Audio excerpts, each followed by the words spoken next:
Here we go. Here we go. Our New York Mets.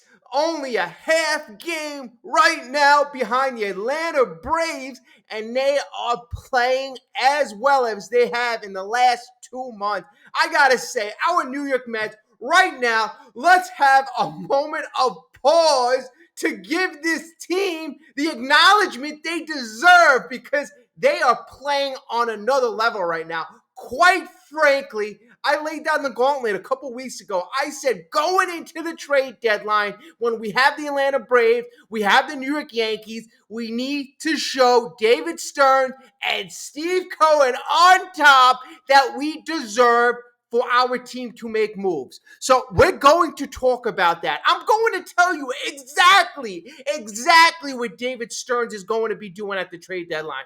We're going to speak about that at the end of the video. But first, I want to go over what has transpired with our team, with our New York Mets team, and a situation that we find ourselves in right now, because it is so exciting. I mean, right now there have been so many kind of thoughts and scenarios going on in my head about this team, and it's just a credit.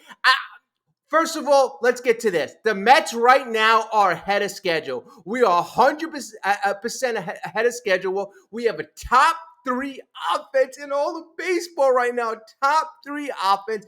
A couple budding superstars. Francisco Lindor. I can't say enough about that. Francisco Lindor right now, he's playing like a top three player in all of baseball. All of you who haven't seen it, his WAR, I believe there's only two players that have a higher F-WAR than Francisco Lindor. Lindor's F-WAR is around 5 right now, probably a little more with that performance last night.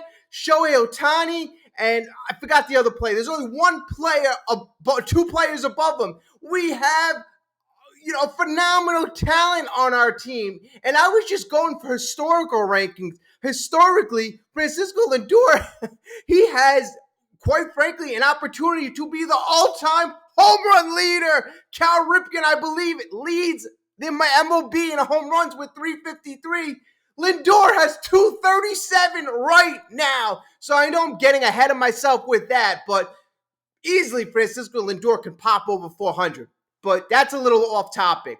Last night was indicative of what's going on with the New York Mets. The New York Mets are having a trajectory where they are finding ways to win. The Braves, quite conversely, are finding ways to lose. They are, right now, I believe the Braves have lost 5 straight. They only won one game after the All-Star break, where the Mets have won 5 out of the last 7 and 4 in a row. So the Mets are showing you that they are in it right now to win it. Before this season started, I made some bold predictions. I said that the Mets are better situated this year to be better than the Yankees. And honestly, they've proven that. 4 games this year and beating the Yankees, and it hasn't even been close. It hasn't even been close. In fact, every single time that we've pummeled the Yankees have had all these, conversations, press conferences, podcasts about how horrible they are. And yes, the Yankees are doing terrible. I believe, the Detroit Tigers or one other team that has been worse. But I'm sorry, quick correction. It wasn't the Detroit Tigers. It was the Chicago White Sox. Only the Chicago White Sox have been worse than the New York Yankees. So, okay, the Yankees are trending in a negative direction. The Braves are trending in a negative direction. One of the things I said, the Mets are going to be better than the two-man show, the Yankees, this year. Check. Number 2, what I said. I said this year that the Mets are, quite frankly, a number 3 team in the NL this year. NL, a number 3 team. So far you have the Phillies, you have the Dodgers, and then you have the Milwaukee Brewers, who have a better record than the Mets. And then obviously you have the Braves, but I'm not even counting them because we're going to pass the Braves tonight with Kodai Senga coming back. So I'm not even really counting them. So we're going to be a top 3 team because I think we're better than the Brewers. So I think give us a little time. With our trajectory, we're going to pass the Brewers. And maybe we might even be better than a top 3 team. I'm not afraid of the Phillies, and I'm not afraid of the Dodgers too, because they always seem to sustain injuries, especially to their pitching staff. So things happen. Things happen. Okay, and then with our offense, I mentioned that we're top three offense, but we started off the first 2 months of the year with a terrible offense. So it's only been recently, the last 2 months, that we've catapulted over all these other offenses. So I mean, even though we're a top three, top four right now, we might be, and honestly, the number one offense. So we are coming in a very different direction than we've been. In the past 10 years, I would say our strengths in the past have been pitching. We've always built around pitching with the DeGrom, Syndergaards, Wheelers. That's really been our strength. We've had decent bullpens. This year, we've have an amazing, stunning offense. We have a really good, respectable rotation, right? A respectable. I can rely on a Severino. I can rely on a Manaya. Kodai Senga is coming back tonight, and it's a hell of a start. It is going to be a hell of a test tonight. It's good that he's going up against the Braves because they are really kind of struggling. So it's good. You're going to have an innings limit. Not an innings limit, a pitching account limit. So it'll probably go around 80, 85 pitches, but it's going to be very important, I think, for him to not throw a lot of stressful innings. So he's got to throw strikes, and I think he has the ability to do so. I think that what the ball club wants to do is they want to make sure that he has a successful start. So let's just say he gets into trouble in the fourth inning, and until then, he's been good. I could see them having an early hook. I don't think they want Kodai Senga to get crushed in any way. So if there's a way for Mendoza and the Mets to yank him a little early so that he has a good taste in his mouth, I think that they will do so. This is not the guy. I know we've been kind of stretching our starting pitchers in the last 2 weeks because our bullpen's been that pathetic. But I think this start right now, we're gonna have to have somebody in the bullpen ready. We definitely will. And that leads me to my next point.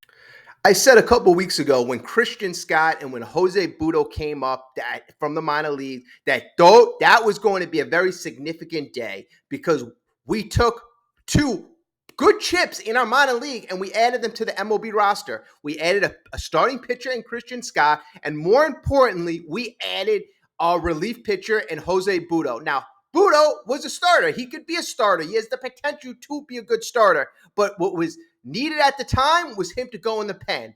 And last night, you saw why.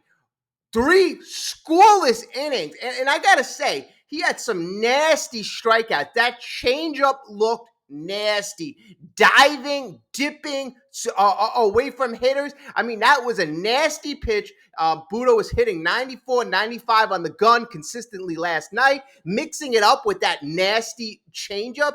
It was a thing of beauty. And not only was he effective over the course of 3 innings. 3 innings. So he's not just a guy who can get out, in a 7th or 8th inning. He's a guy who could come in and stretch it out. He could stretch it out. So I said Christian Scott was important. Jose Butto, extremely, extremely important. And I mean, a guy like, when I saw Jose Butto last night, automatically, what was I thinking? I was thinking Seth Lugo. He reminded me of Seth Lugo, a guy who was a starter, who we put in the relief, but a guy who can also start if you need it. A guy who has that type of jack of all trades and is really good in the bullpen is really important to have. Now, if you want to go back a little further and you go back to the Yankees championship run, Jose Butto could also remind me of a Ramiro Mendoza, a guy who was mostly pitched out of that historic Yankee bullpen in the late 90s run.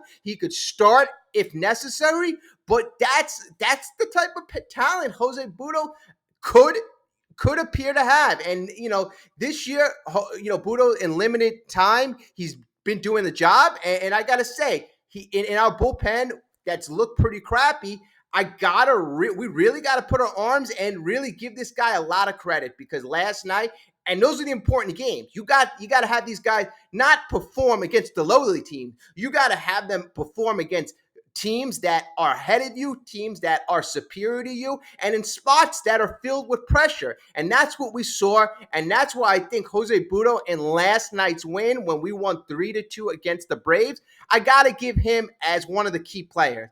The other player we already spoke about, Francisco Lindor, has been performing otherworldly. He had another home run tonight. Along with him getting key hits. And that's what it's all about. Last night against the Atlanta Braves, it was a game of inches. We lost 3-2. It was a game of inches. And it went right down to the last hit when Jeff McNeil hit it, and the outfielder should have caught that ball. And that's why I said it's a game of inches. If he catches that ball, we go to the 11th inning. Who knows what happened? But we were able to squeak it out last night, and that's what good teams do. We win. We only had 3 hits. We were dominated by Chris Sale. Only mistake he made was to Francisco Lindor. So you give Chris Sale credit, but you give the Mets even more credit because the good teams find ways to win. Bad teams find ways to lose. We overcame that good performance. We had timely clutch hitting from Lindor, and that's been continuous. He has been carrying this team. And, we've said throughout the last 2 months now, when the Mets hitters have turned it on, that, Nimmo and Alvarez and JD Martinez and Mark Vientos. But Lindor's been the guy who has been consistent throughout. He's been the guy that when they had that players-only meeting kind of took it to heart, like, I'm the leader. I'm making the most money. I'm going to be here for the next 7 years. I'm going to be a lifetime Met. It's on me to change, and everybody's going to follow me. So when you have a guy at the top who is doing this, that's when you have the team fall in line. I've said in the past, I've said that when you had Lindor spitting the bit and he's not doing his job, it's going to be hard for other rookie and lesser players who aren't making his paycheck to do their job, because why should they work or put in that extra time when the guy who's getting paid the most money isn't doing it? So it's extremely important for Lindor to set the tone, set the example. You look at it in any workplace. If the highest paid person isn't doing their job and not doing it effectively, it's going to set the tone in that workplace, a negative tone, and you're going to have everybody else doing crap work. Now you have this guy working at an elite level, and you have him saying, guys, get behind me. I will show you how to do it. And also, too, we've, in certain respects, David Stearns has copied the models of other successful franchises. Now, what do you say? Francisco Lindor batting in the leadoff position almost reminds me of a Ronald Acuna situation, what he did to that lineup. So I think that we're mimicking their lineup success. You see, if we took Lindor out of the leadoff position, him out of that lineup would be horrific. Just like Ronald Acuna out of the Braves lineup, they are looking anemic. Also, another thing, in the beginning of the year, another prediction that came true. I predicted Brandon Nimmo would be moved down. I predicted he would be moved in number 3 spot, but that was before we had JD Martinez, so we didn't even have that option. But bottom line, Nimmo was moved down. He has turned into more of a run producer. He's tailed off as of late, but that's why you need timely hitting, and you need other guys to step up. In this latest run, who else have you had step up? You've had Jeff McNeil, a guy who all year has been quiet, a guy who's had some tough luck, but he hasn't been the same Jeff McNeil. Now, Lindor kind of looked like maybe he changed some of his methods to generate some of his older success. Same thing with McNeil. Whatever he's been doing, whatever he did during the All-Star break, keep it up, because this Jeff McNeil is going to be an asset down the stretch. So that's what I got to say. I got to say that last night was a game in inches. The better team won. That's it.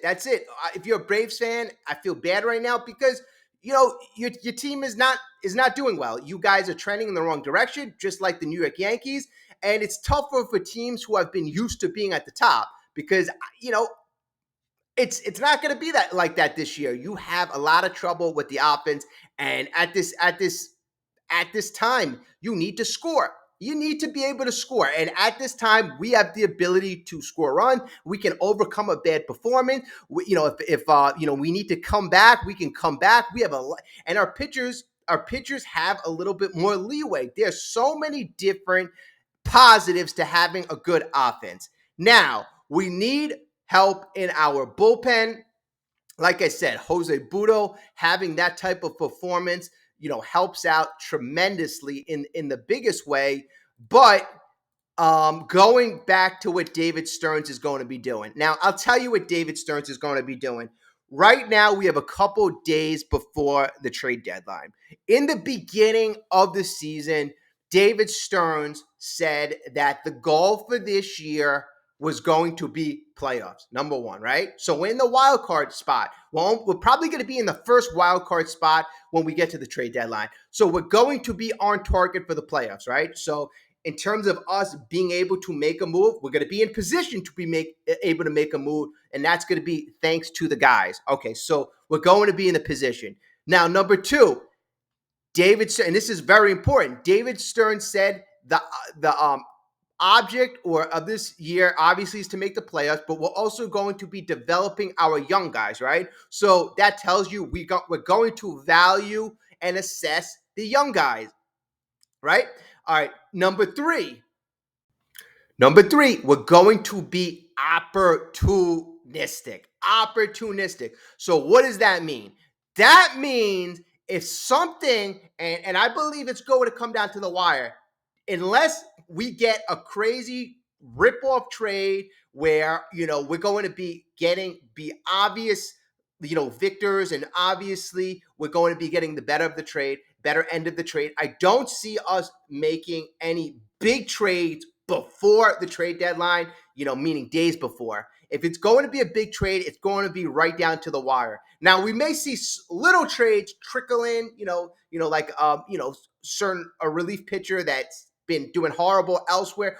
We may see a trade like that scatter in, but any big trade with a significant impact will be at the deadline. That's when the price will be potentially at its lowest, when other teams have fulfilled their needs, when other teams aren't, maybe a team doesn't value another team's prospects like they value ours. That's when the most pressure will be on. And that's where the David Stearns, the guy we paid $10 million, the genius, will have to perform.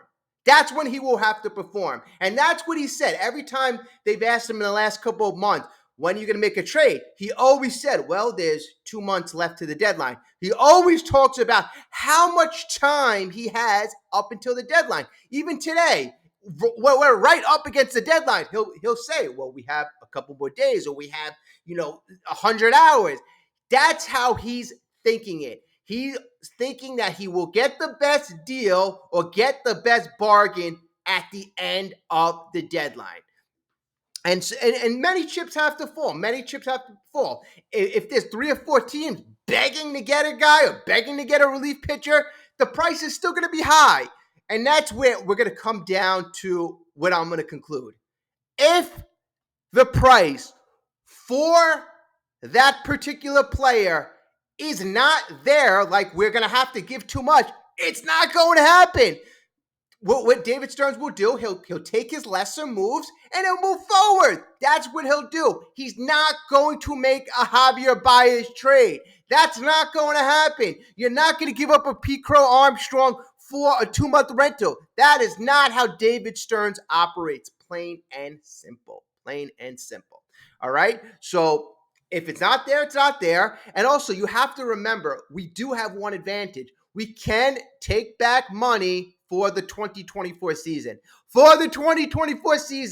Not really for 2025, unless it's going to be a productive relief pitcher or a productive starting pitcher. I don't see us taking major salary back for the 25 and 2026 season.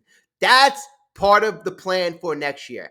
David Stearns is very calculated. He has a plan for this year, folks. He has a plan for this year. And right now, like I said, we are ahead of schedule.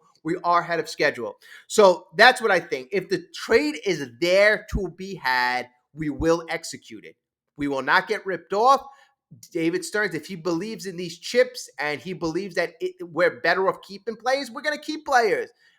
It's all about getting value, getting value. If we believe we can get value and get substantially better, he will pull the trigger. Okay, so those are going to be my thoughts. What do you think? How do you feel about our latest Mets run, where we stand? I couldn't be more excited right now. I'm excited to see how Kodai Senga, how he's going to perform as well. That's going to be a significant part of our success. All right, so like, subscribe, tune in. I will speak to you very soon. And again, let's go Mets. Whew, good stuff.